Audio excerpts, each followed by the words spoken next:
O clima sempre mudou ao longo da história da Terra devido, sobretudo, a fatores de ordem natural. Houve momentos em que a maior parte do planeta esteve coberta de gelo e outros momentos em que esteve muito quente. Mas, desde os inícios do século XX, os cientistas têm observado alterações no clima que não podem ser atribuídas apenas às causas naturais que sempre se registaram no passado e que seguiam padrões cíclicos. Os estudos mostram mesmo que a temperatura da Terra está a aumentar a um ritmo significativo e que outros fenómenos, como o aumento do nível do mar, tempestades fortes e secas, ocorrem com muito mais frequência. Falamos de alterações climáticas. Mas o que isto tem provocado? Antes de avançarmos para a explicação, convém entender a diferença entre tempo e clima. O tempo relaciona-se com o que acontece na atmosfera, num dado momento e local, no que diz respeito à temperatura, à umidade, à pressão atmosférica, etc. Por exemplo, quando vemos que hoje está sol ou que nos últimos dias tem estado frio, falamos do tempo. O tempo é passageiro, irregular, não segue padrões e pode mudar, por exemplo, de um dia para o outro ou mesmo da manhã para a tarde. O clima refere-se a um conjunto de estados de tempo que se repetem com regularidade ao longo de anos numa dada região. Por exemplo, quando dizemos que a região do Alasca apresenta invernos muito frios e longos, ou que em certos países de África faz sempre muito calor, falamos de clima.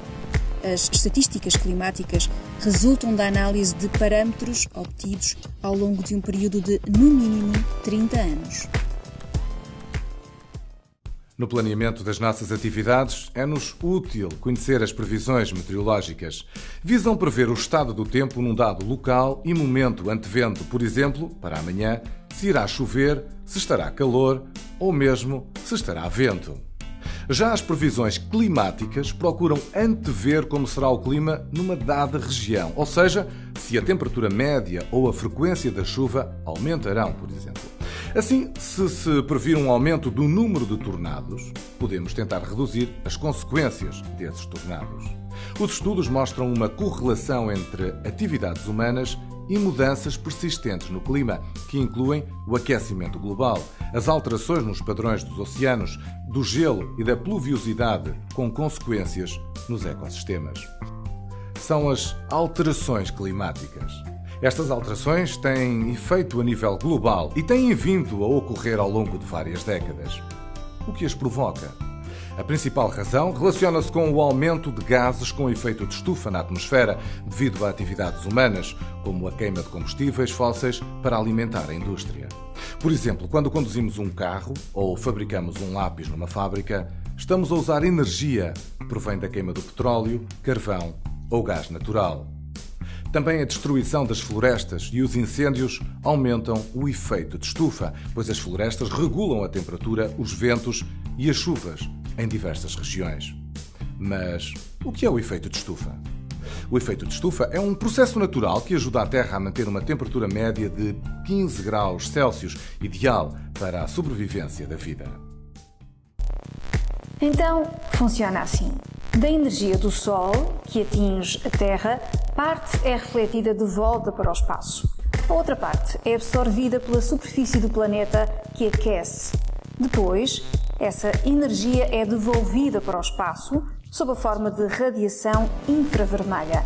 Porém, os gases com efeito de estufa, tal como o vapor da água e o dióxido de carbono, retêm parte dessa energia, ajudando assim a tornar o planeta mais quente. Sem os gases com efeito de estufa, como o vapor de água ou o dióxido de carbono, o nosso planeta seria um local frio e inóspito.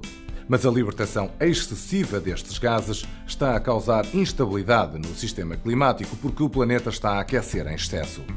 É o chamado aquecimento global.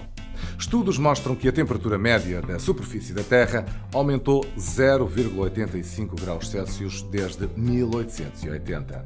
E esta subida deve-se sobretudo a fatores antropogénicos, quer dizer, derivados de atividades humanas. Os gases com efeito de estufa são quimicamente estáveis e ficam na atmosfera durante períodos muito longos. Logo, essas emissões têm efeitos de longa duração no clima. É por isso importante adotar medidas de prevenção, pois os impactos das alterações climáticas já se fazem sentir, como veremos no próximo módulo.